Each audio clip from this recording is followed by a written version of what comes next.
en respeto a los puntuales y dándole tiempo a los que se están parqueando, dimos 15 minutos, pero vamos a arrancar. Primero que nada, muchas gracias por asistir y tengan todos un muy buen día. El evento, el seminario de hoy se llama Efectos Fiscales en la venta de bienes, en la venta de inmuebles. Esperamos que sea de su agrado. En Inspecciones Globales creemos en nuestro mercado, creemos en hacer las cosas bien hechas, creemos en que todo lo que hacemos en esta vida nos define como personas y como empresas. Estamos ante una situación en donde la mesa está quedando limpia de las viejas prácticas, libre de los vicios que nos permiten transparencia en el mercado, la misma transparencia que nosotros exigimos a nuestras autoridades. No más ventajas competitivas basadas en estrategias fiscales ante nuestros clientes. En este seminario proponemos una actividad más por parte de Inspecciones Globales tratando de devolver algo a nuestro mercado, al mercado con el que trabajamos permanentemente. Sabemos que para nuestros clientes de avalúos, de investigación de mercado inmobiliario y desarrolladores, este es un tema muy importante. Les recuerdo que en IGE estamos listos para atender sus necesidades de evaluaciones de bienes raíces, maquinaria y equipo, tanto para fines de banca como para sus registros contables y así cumplir con las normas internacionales de contabilidad NIFS. Contamos con la base de datos inmobiliaria más grande de Guatemala, lo que nos permite poderlos asesorar como ninguna otra firma.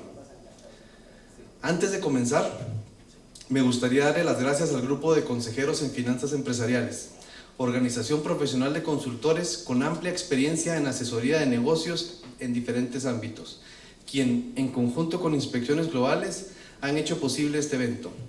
En especial a nuestro conferencista que nos ha impresionado gratamente con su gran conocimiento de temas que muchas otras firmas no profundizan y que es el tema de los efectos fiscales en la venta de bienes inmuebles. Quisiera darles un par de instrucciones antes de empezar. En sus lugares encontrarán una encuesta, la cual solicitamos que al finalizar el evento la puedan llenar y dejarla en su mismo lugar. Nosotros pasaremos recogiéndola. Estas encuestas nos sirven para saber qué son los temas que ustedes quieren seguir conociendo y nos ayudan a organizar este tipo de eventos. A continuación, tengo el agrado de presentar a nuestro profesional invitado, el licenciado Rudy Santos, contador público y auditor con enfoque multidisciplinario y con experiencia en diversos temas de índole empresarial y financiero. Con más de 30 años de experiencia a lo largo de su carrera, ha trabajado para diversas firmas multinacionales de consultoría y de auditoría. Profesional, apasionado por los números y por todos aquellos temas de índole empresarial que puedan generar valor agregado a cualquier tipo de negocios. El licenciado Rudy Santos cuenta con la amplia experiencia en proveer soluciones a clientes en temas hereditarios mediante la constitución de vehículos jurídicos internacionales de protección hereditaria, los cuales trabaja en conjunto con bufetes importantes y especializados en Panamá. Además de su experiencia en estos temas legales, agrega su experiencia en el área fiscal y financiera con el objeto de proveer una solución integral a sus clientes. Su amplia participación profesional le ha obtenido en los mercados de Guatemala, Centroamérica, el Caribe, Sudamérica y Estados Unidos, en lo que se destaca por sus trabajos de asesoría, consultoría y capacitación de carácter empresarial y financiera en temas como planeación fiscal, estructuración de empresas holding, desarrollo de shareholders agreements, planificación de sucesión de negocios familiares, planificación estratégicas, dinámicas y focos en juntas directivas, evaluación de negocios, auditoría de estados financieros, due diligence. Por favor, recibamos con un fuerte aplauso al licenciado Rudy Santos.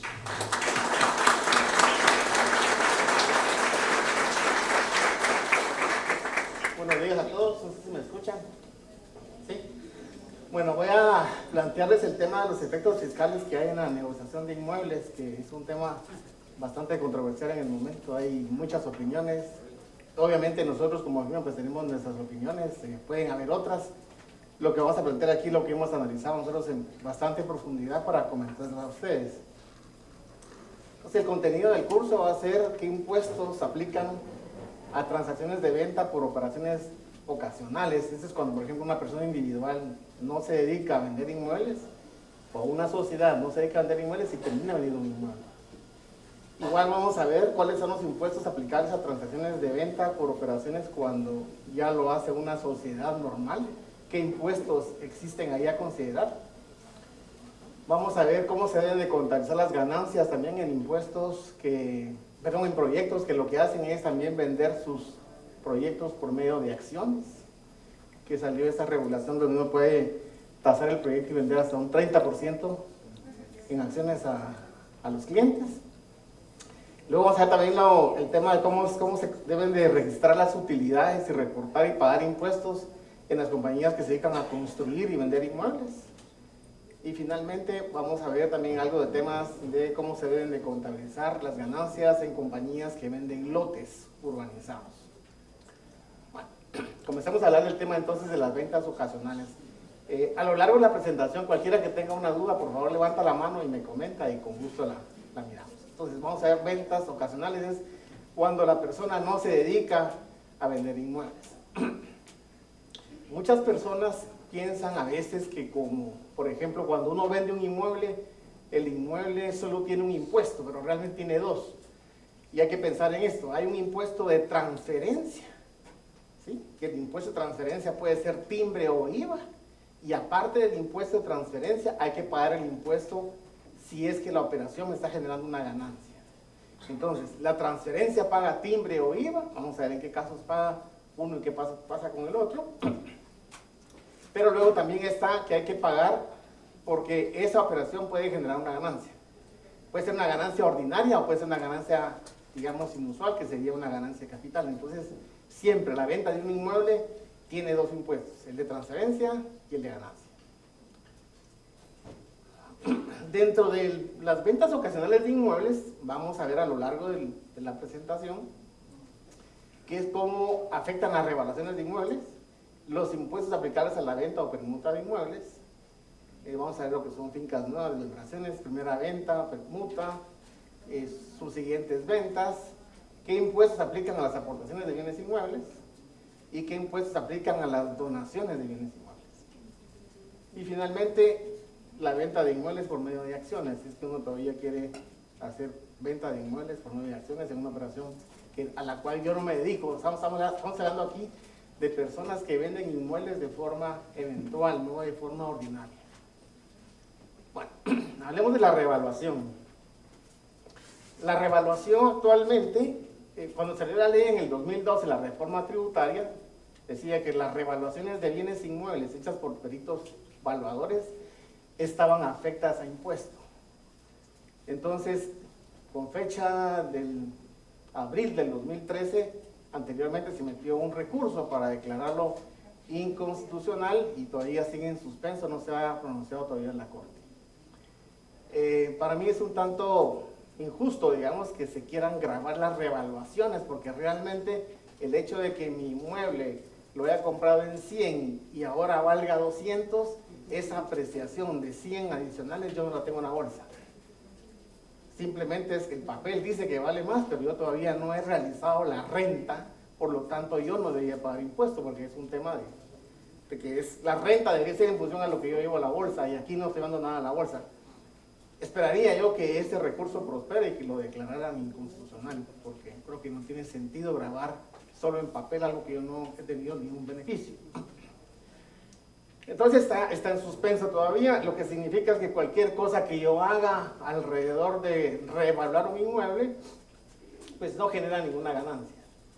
Ahora, esto se refiere a revaluaciones hechas mediante peritos valuadores. Si yo hago una revaluación contable sin tener un estudio, esa no paga impuestos, pero no sirve de nada hacer una revaluación solo para efectos contables, digamos. Mejor lo hacen en los estados financieros bajo NIF, digamos. Entonces, cualquier revaluación que sea hecho por perito hasta el día de hoy no genera ninguna ganancia. No hay ninguna contingencia de reevaluar y llevarlo a los libros con la reevaluación. Sin embargo, hay que hacer algunas cositas. ISAT, como siempre, tiene algunos truquitos para que si uno reevalúe y quiere reportar la reevaluación, me obliga a pagar. Pero vamos a ver qué se puede hacer al respecto. Entonces, aun cuando la revaluación está exenta de impuestos, hay un formulario que se llama el 1321. Ese formulario uno reporta ahí las ganancias de capital. Entonces hay una parte que dice revaluación de inmuebles. Y dice valor anterior. Y dice valor nuevo. Supongamos que el valor anterior eran 100 y que el avalúo que estoy haciendo ahorita tiene 125. El formulario automáticamente calcula los 25 de diferencia, que esa es la revaluación, y el formulario está hecho en función a lo que definió el decreto 10/2012, que las revaluaciones pagaban impuestos sobre la renta. Tristemente, cuando uno pone valor anterior 100, valor actual 125, automáticamente me calcula el 10% de ganancia capital, lo cual es totalmente arbitrario, ilegal, pero SAT así funciona a veces, ¿verdad? Entonces, lo que nosotros sugerimos es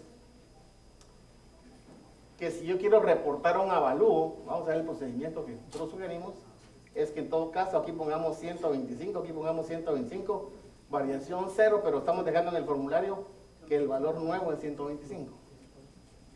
¿Por qué decimos esto? Porque lo que nosotros quisiéramos probar es que en realidad se pagó el impuesto que es 0. Porque vamos a ver más adelante, cuando yo quiera vender el inmueble, dice que yo debería haber pagado el impuesto. Entonces yo voy a pagar el impuesto, pero el impuesto es 0. Vamos a verlo más adelante en detalle. Entonces, esta es una ilegalidad manejada a través del formulario, pero uno debería hacerlo del formulario para que todo quede en ley, lo meten en el formulario y que el nuevo valor quede registrado. ¿Qué efecto tiene entonces si yo, porque la idea de revaluar un inmueble es que yo quiero revaluarlo para luego venderlo? Ese es el objetivo principal de hacer un avalúo. Ahora, si lo quieren hacer para efectos financieros y no quieren vender el inmueble, pues hagan el avalúo, y el avalúo se registra bajo NIF, no tienen que meterlo en la contabilidad fiscal para no meterse en problemas. Es una operación totalmente válida meter en el financiero todos los avalúos. Pero si lo quieren vender, entonces veamos cómo le afecta a ciertas personas. Entonces, si la idea es, yo quiero revaluarlo en 100 porque lo voy a vender en 100, entonces funciona este procedimiento de revaluación. Entonces, la ley lo tiene dividido en dos partes. Dice, personas individuales que no están obligadas a llevar contabilidad, por ejemplo, un comerciante.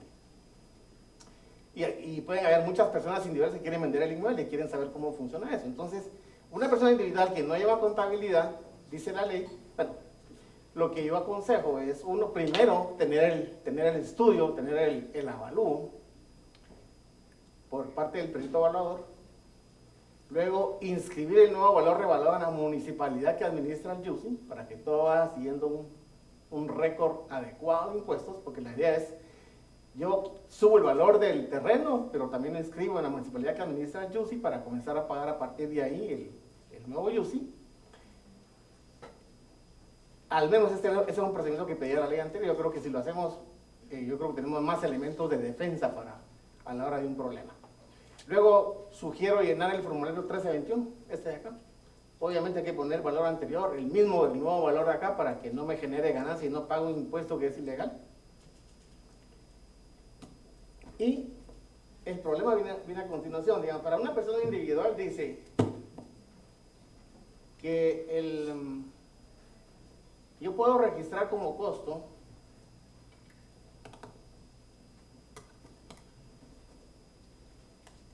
yo lo voy a vender, por ejemplo, en 125.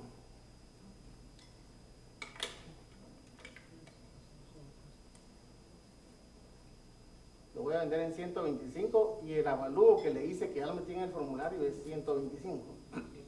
Entonces, para que este valor de acá, de 125, que es mi costo del terreno que yo revalué, dice la ley que para los contribuyentes no obligados a llevar contabilidad, el costo del bien es el valor de adquisición o el valor revaluado, siempre y cuando se haya pagado el impuesto establecido en el presente título. Entonces, nuestra sugerencia es que si yo quiero para una persona individual hacerlo deducible el costo de estos 125 de acá, yo debería haber llenado el formulario 1321 y demostrar que pagué 0, porque al día de hoy persiste la suspensión del artículo que me hace pagar cero de impuestos, ¿sí?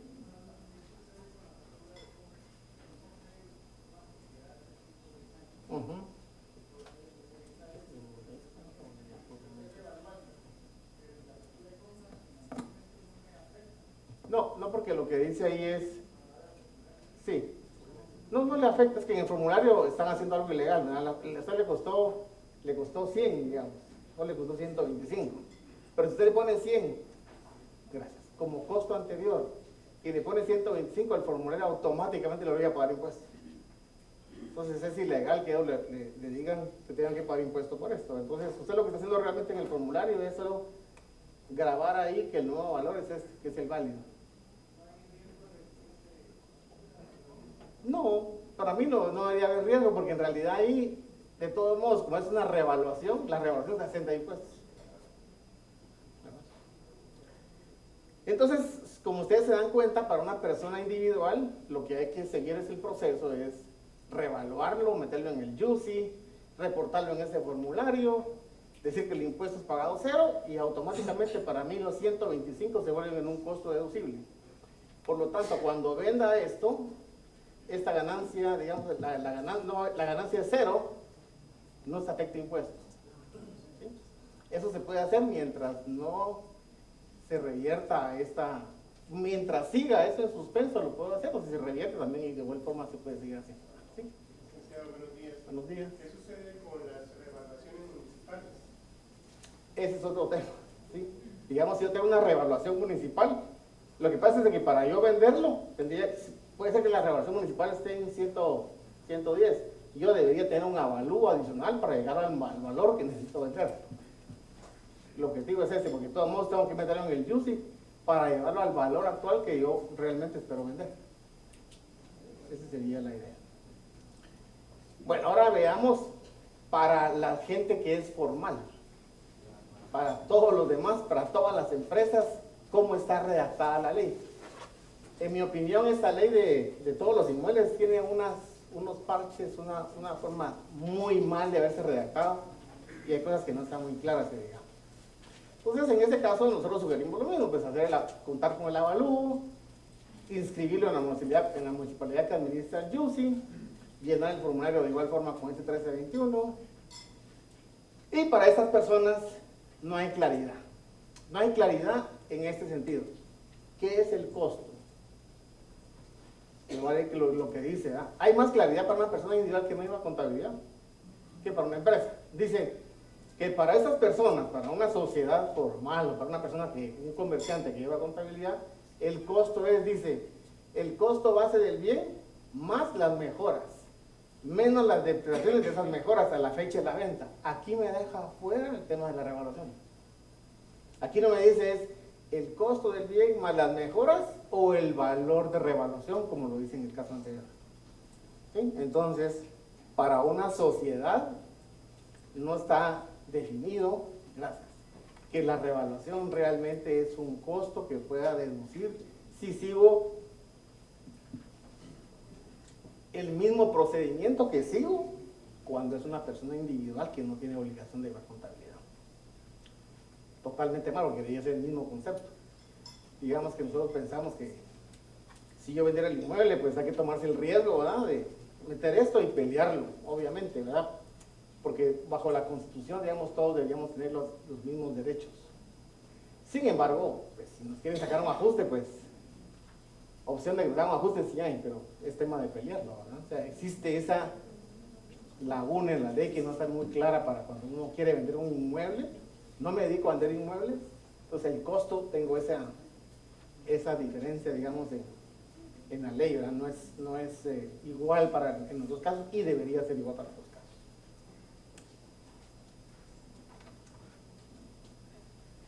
Okay. Vamos a ver ahora entonces la venta de inmuebles ocasionales. O sea, ¿qué tengo que hacer? ¿Qué reglas existen? ¿Cuándo es timbre? ¿Cuándo es IVA? ¿Cuándo es primera venta? ¿Cuándo no es primera venta? Entonces vamos a ver estos temas de acá. Digamos, importante, digamos, de una regulación que hemos encontrado nosotros es qué es una finca nueva. Es importante saber qué es una finca nueva, porque una finca nueva tiene un tratamiento distinto a una finca que ha tenido cierto movimiento. Entonces, una finca, a nosotros, una finca nueva, puede ser cuando se desmembra una finca matriz y salen varias finquitas que se les asigna el número de finca por el libro. Porque son nuevas fincas, digamos, tienen un nuevo valor y tienen una nueva delimitación. Entonces, esa es una nueva finca. Igual cuando desarrolla un proyecto de la finca original y se parten en pedacitos, en lotes o en casas y se convierten en nuevas fincas. Entonces, veamos por qué es importante saber esto. Dice la ley que la venta o la permuta por primera vez de una finca está grabada con IVA. ¿Sí? La primera venta o permuta, o sea, el primer cambio o venta está grabada con IVA. Lo que pretende aquí la ley, o lo que pretendía creo que el Congreso, es que cada vez que se vende un inmueble, por lo menos una vez pague IVA. Porque lo que pretenden es que en la venta de inmuebles, pues por lo menos una vez pague IVA. Entonces, esa finca, si yo no la he vendido antes, de repente la finca tiene en su récord de finca por el libro, tiene que fue heredada, que fue aportada, que fue donada, que fue adjudicada en pago, pero nunca se ha vendido. Pues como nunca se ha vendido, en los traspasos anteriores, y esta tocara ser la primera venta, en ese momentito entonces tocaría pagar IVA. Porque nunca se ha vendido, nunca ha habido una primera venta. Entonces ahí lo que paga es IVA en esa operación. ¿Cuál es la regla para pagar IVA en la base imponible cuando me toca ser primera venta? El valor del IVA se paga así, dice. Es el valor mayor, que es algo ridículo porque en realidad es lo mismo, es un juego de palabras, pero no es lo mismo. Es el valor reportado en la factura, en la escritura o en el valor de matrícula, o sea, el más bajo, el que yo quiera poner. Entonces, en el caso de venta de casas o de lotes, pues es el valor que se define en la factura de la escritura. Obviamente va a ser un poco mayor que el valor de matrícula. Entonces, ese es el valor base para pagar en el IVA. Aquí no existe ningún requerimiento de que la transacción se deba documentar con avalúo. No existe. O sea, la primera venta se hace al valor pactado, siempre y cuando el valor de matrícula pues, no sea inferior, ¿verdad? Entonces, esa es la regla para vender inmuebles cuando es primera venta. Y no importa la cadena que haya tenido atrás. La ley tampoco dice qué pasa si vendió el inmueble en 1930. Solo dice la segunda venta, y tampoco lo dice la segunda venta a partir de la vigencia de la nueva ley pagará. Dice la segunda venta. Entonces, se debe entender como que si hubo una venta atrás en N años, no importa. La siguiente tiene otro tratamiento, ¿verdad? Entonces, ¿qué impuestos lleva vender un inmueble que nunca se ha vendido? Pues lleva el IVA y como es una venta ocasional, adicionalmente si hay ganancia, el vendedor debe pagar una ganancia de capital. ¿Quiénes deben pagar ganancia de capital? Todas aquellas personas que no se dedican a vender inmuebles, su actividad es X y que eventualmente están vendiendo un inmueble. Entonces ahí a esa persona le toca pagar una ganancia de capital que es del 10%. Obviamente se puede quitar la ganancia de capital si hizo un procedimiento anterior de revaluación que el que vimos antes, reevalúo, lo registro, lo reporto y entonces tal vez la ganancia de capital pues puede ser terminando siendo cero si seguí un procedimiento y no ha cambiado todavía el tema de la suspensión de la revaluación que no pagan impuestos. Vamos a ver con la segunda venta.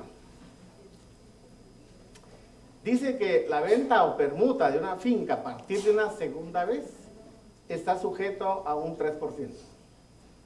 Entonces, cuando hago la venta subsiguiente a una primera, toca pagar timbre. Pero ojo, ¿verdad? Este es el impuesto de transferencia. O sea, por transferir el inmueble pago el 3%. Pero todavía queda aún cubrir el impuesto sobre la renta, porque estoy cubriendo el impuesto de transferencia. Pero el que transfiere tiene que establecer si tiene ganancia o no tiene ganancia. Entonces, la finca igualmente pudo haberse antes heredado, aportado, adjudicado, donado, de cualquier forma, pero dentro de esa cadena por lo menos una vez se debe haber vendido para que en la siguiente toque pagar el timbre. Entonces, aquí hay un error. El valor base para el impuesto para el timbre, aquí no es IVA, es timbre. ¿Sobre qué base se paga el timbre? La ley dice que es el valor mayor de estos tres. Dice, el valor consignado de quien negocia el inmueble bajo juramento, el valor que define a un valuador autorizado o el valor de matrícula. Aquí nosotros hemos visto muchos casos donde se omite el valor del valuador porque a veces el registro de propiedad no lo pide, entonces los abogados dicen no están pidiendo, entonces no hay que ponerlo, pero la ley dice que es el valor mayor de los tres. No me está dejando la opción, es como no me pidieron el avalúo, no lo voy a presentar. La ley no dice eso, la ley dice que es el valor mayor de los tres, por lo tanto yo necesito tener un avalúo para poder documentar bien y que no tenga riesgo. El hecho de que el registro de la propiedad acepte esa transferencia del inmueble por segunda vez sin haber pedido avalúo es riesgo para el vendedor y para el comprador también igualmente, porque nadie puede decir que yo no sabía las leyes, uno puede pecar de que no sabe las leyes. Entonces, y el fisco podría revisar todas las escrituras de compraventa de inmuebles en el registro de propiedad, irse 4 años para atrás y hacer un ajuste terrible para todos los que compraron y vendieron que no adjuntaron el avalúo. Si yo no adjunté avalúo en operaciones de venta de esa naturaleza mientras estuvo en vigencia la ley, pues sería bueno conseguir un avalúo para ver si en realidad el valor de venta era muy similar a ese valor, ¿verdad? Como fecha de esa, si se pudiera, lo cual veo algo complicado, pero sería una opción para no protegerse a la hora de una revisión. Entonces, estos son los impuestos que pagan cuando uno vende por segunda vez. Entonces, en adición al impuesto del timbre, también la persona que está vendiendo el inmueble a pagarse el impuesto del timbre, también debe pagar una ganancia de capital. Recordemos que es una segunda venta para una persona que no se dedica a vender inmuebles. Entonces, hay que pagar la ganancia de capital, ya sea por la ganancia en la venta o por la permuta. Y el impuesto de ganancia de capital, como hemos visto antes, yo me lo puedo quitar si sigo el procedimiento de avalúo del inmueble, con lo que discutimos, ¿verdad? El tener el avalúo, meterlo en el DICABI, llenar el formulario, registrarlo y entonces después podría yo quitarme el efecto de pagar la ganancia de capital. ¿Alguna duda hasta aquí de lo que son ventas o permutas? ¿No? ¿Sí? Idealmente sí, idealmente sí. Lo que ha preguntado acá es que si debería uno esperar que salga el registro del DICABI para hacer esto. Yo sugeriría que sí, para seguir una cadena de, digamos, de procesos adecuados, digamos, ¿verdad? Pero si no me diera tiempo y ya fuera, sé yo que va a cambiar la ley, pues no hay nada que me diga que no lo puedo hacer, me lo podría brincar inclusive y sacarlo después. O sea, ese formulario, si lo... El formulario sí tiene que, o sea, el avalúo y el formulario para mí sí lo debería tener. Aunque no haya salido Sí, probablemente el registro. Del JUSI. Sí, okay. Sí. Hablemos de las aportaciones. O sea, cuando yo quiero transferir un inmueble a una sociedad y a cambio voy a recibir acciones. Estas aportaciones, digamos, de inmuebles todavía siguen estando exentas de IVA y timbres, pero siempre y cuando el inmueble que se quiera aportar, digamos, si lo recibió una sociedad inmobiliaria y luego lo quiere transferir a otra inmobiliaria, eso ya no está exento del IVA, ¿sí? Porque la ley dice que cuando yo recibo un inmueble en aportación por primera vez y luego lo traspaso parcial o totalmente a otra sociedad, porque antes se hacía mucho eso, yo agarraba un terreno, lo recibía en aportación y luego se lo vendía a mis clientes a varias sociedades, entonces eso lo eliminaron con esa regulación, eso todavía sigue en vigencia. Entonces cuando yo recibo un inmueble, soy inmobiliario y lo traspaso a otra inmobiliaria, sí está afecto a impuesto y paga IVA, vamos a ver cuál es la base. El problema con esto, con el registro que hemos visto nosotros es, yo tengo una sociedad que se dedica a servicios y el primer objeto social dice desarrollo de servicios profesionales, pero a veces cuando se hacen sociedades son demasiado amplias y uno le pone para ferrocarriles, para marítimo, Y de último, a veces dice, y cualquier actividad inmobiliaria. El registro de la propiedad dice que cuando dice y cualquier actividad inmobiliaria, no, es inmobiliaria. Lo cual es ridículo. Entonces lo que tiene que hacer uno es mejor, si uno quiere hacer una operación de estas, es mejor reformar el objeto y quitar cualquier indicación de que la sociedad alguna vez iba a ser una sociedad inmobiliaria, ¿verdad? Porque entonces el registro dice se lo aportaron y la sociedad se dedica a inmobiliario. Y tal vez nunca he vendido un terreno, pero solo por tener esa indicación ya tengo un problema con el registro. Entonces, en teoría, uno, si yo soy una sociedad que me dedico, por ejemplo, a comercio y me aportan un inmueble y lo aporto otra vez, esa operación debería estar exenta de impuestos porque ni la primera recepción yo era sociedad inmobiliaria, ni la segunda es una sociedad inmobiliaria. Pero hay que asegurarse que en ambos objetos no diga por ahí, por la más mínima expresión, que la sociedad tiene un giro inmobiliario para evitar problemas de que el registro no lo opere como que está afecto o no afecta impuestos. ¿Qué pasa si yo agarro el inmueble, soy inmobiliaria y lo traslado a otra inmobiliaria? También eso viene de hace ratos, el concepto es el siguiente, es yo lo recibo como inmobiliaria y luego lo aporto a otra inmobiliaria. Bajo ese concepto, sí está afecto a impuestos el pago del inmueble. Y la ley lo que dice es paga IVA en la siguiente aportación, pero a valor de avalúo. Entonces, el tema es el siguiente. Esta es la sociedad 1, que recibió el inmueble en aportación, digamos que en 10,000 quetzales, y lo va a aportar a otra sociedad 2, que es inmobiliaria.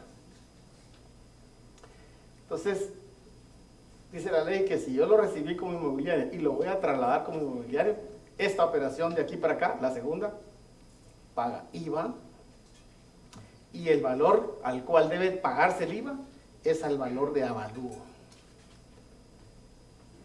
lo cual es un montón de impuestos, ¿verdad? Lo único que es crédito fiscal y se puede recuperar, pero me da otro problema, y el problema que me da es que esta sociedad, si el avalúo es de 100,000 quetzales, esta sociedad aportante tiene una ganancia de capital, si no se dedica a eso, por la diferencia entre el nuevo valor del avalúo y el valor que tenía originalmente los 10,000 quetzales. Entonces, el IVA no es problema, pero el problema es la ganancia de capital que se generaría por aportar el inmueble a valor de avalúo.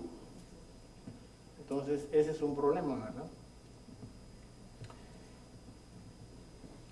Y como conclusión, entonces, las aportaciones cuando no están grabadas, por ejemplo, entre sociedades no inmobiliarias, entre una persona individual y una sociedad, pues no están exentas de impuestos todavía, no pagan impuestos y no hay reglas de valoración de cómo se deben hacer, excepto cuando estamos hablando de 2 o más sociedades inmobiliarias negociando un terreno vía aportación.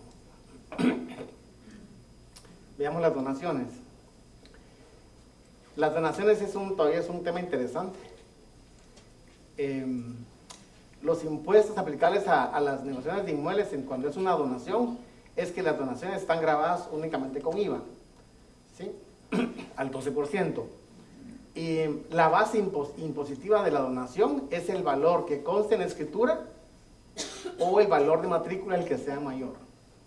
Por ejemplo, yo quiero donar a mi hermana un terreno que yo tengo y el valor de matrícula es 100,000 quetzales y es una donación, digamos que gratuita, o sea, no voy a cobrar nada. Entonces, la base para pagar el IVA es 100,000 quetzales, que es el valor de matrícula. No importa que otro esté en cero, porque es una donación gratuita. Entonces, la base es el valor de matrícula que tiene ese inmueble. Entonces, si la donación, por ejemplo, es onerosa, o sea, por ejemplo, el terreno ese que les comento yo, que se lo voy a regalar a mi hermana, que vale valor de matrícula 100,000, pero se lo voy a dar a una donación onerosa con un valor simbólico de 1,000 quetzales, igual, yo pago sobre el valor de matrícula que serían siendo 100,000 quetzales. Entonces, las donaciones no cambian en ese sentido, ese valor de matrícula no puede ser regalado, medio regalado, pagan a ese valor. Y antes de pasar a esto, también es un tema pesado en la mañana, es el tema de las herencias. En el tema de las herencias tampoco ha cambiado, pero uno no está consciente de que cuando uno fallece, hay que pagar un impuesto de herencia. Entonces, uno usualmente no se prepara para esas cosas porque uno en lo que menos está pensando es en morirse, ¿verdad? Pero, ¿qué si un día nos toca? Entonces, el impuesto de herencia, solo para que lo tengamos claro, no ha cambiado desde 1942 y es, por ejemplo, cuando el inmueble, y es inmueble, la base para pagar el impuesto de herencias es el valor del inmueble más la plusvalía que ha ganado. Lo que significa es un valor del inmueble con avalúo. Entonces, ¿qué impuesto paga cuando uno muere y deja un inmueble? El 6% del valor del avalúo. Si es a cónyuge e hijos. Y va subiendo a hermanos.